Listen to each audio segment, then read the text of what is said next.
Le SNAC, le Syndicat national des auteurs et des compositeurs, est un syndicat d'auteurs donc et de compositeurs qui a été créé en 1946 par Henri Janson et Jean Cocteau. C'est la réunion de plusieurs syndicats de l'époque, de syndicats de compositeurs, d'auteurs dramatiques et de cinéastes.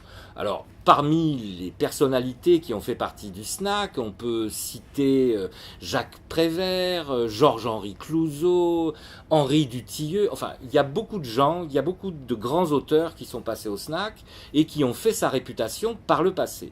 Aujourd'hui, nous sommes 1200 adhérents au SNAC, toutes catégories confondues, parce que le SNAC n'est pas un syndicat corporatiste, puisqu'il regroupe en son sein plusieurs groupements, les lettres, le doublage sous-titrage, car ce sont aussi des auteurs, la musique contemporaine, la musique à l'image, les variétés, la bande dessinée, le théâtre et la danse, la radio et bien entendu l'audiovisuel.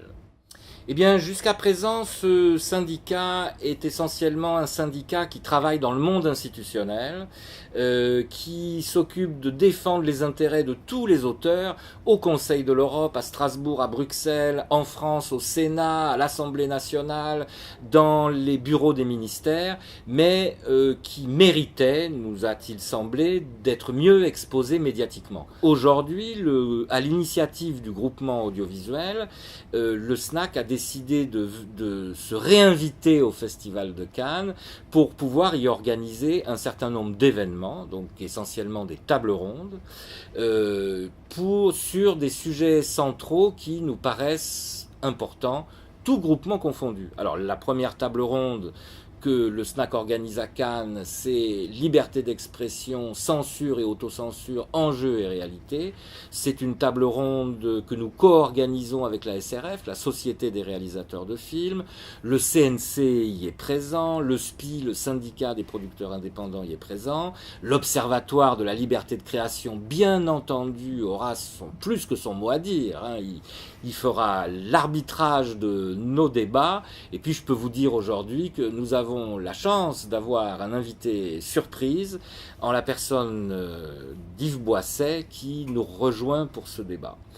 La deuxième table ronde concerne le doublage et le sous-titrage. Que serait le Festival de Cannes sans sous-titres?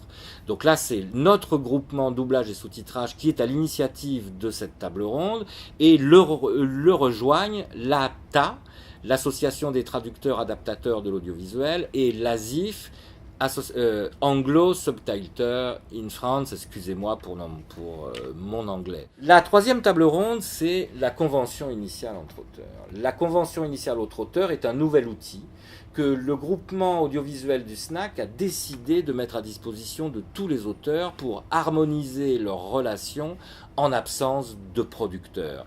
Ce nouveau type de document que nous avons élaboré avec l'Association française de producteurs de films, de l'autre côté de la rivière, qu'on donne la parole aux producteurs pour ce type de nouvelle convention, sera présenté officiellement le 20 mai, et vous la découvrirez le 20 mai, je peux difficilement en dire plus, puisque ça sera vraiment un lancement officiel. In fine, à terme, nous associons toutes les sociétés de perception, les autres membres du bureau de liaison des organisations cinématographiques à nous rejoindre sur ce chantier pour espérer, sans doute à très court terme, obtenir un document commun qui soit habilité par l'ensemble de la profession. Voilà, ça c'est la troisième table ronde. La quatrième table ronde, musique de film, production et édition, enjeux et perspectives, est organisée par notre groupement de musique à l'image en partenariat avec l'Union des compositeurs de musique de film. Voilà, donc je pense que nos trois groupements principaux qui travaillent dans le cinéma sont représentés à Cannes, doublage et sous-titrage audiovisuel et musique à l'image. Et puis la nouveauté cette année, c'est que pour la première fois, nous avons notre bureau au Palais, au même titre que toutes les autres grandes organisations syndicales. Un bureau pourquoi? Eh bien pour évidemment préparer nos événements, mais surtout pour accueillir les professionnels qui souhaiteraient venir à notre rencontre et bien évidemment accueillir nos adhérents. Donc c'est une grosse édition pour nous. Il y a 2 ans, on était déjà présent à Cannes où nous avions organisé une seule table ronde qui a été un franc succès. Bon, là, on a décidé de refaire un événement plus important et je crois que le groupement audiovisuel qui entraîne le snack dans cette aventure vous souhaite un excellent festival à tous.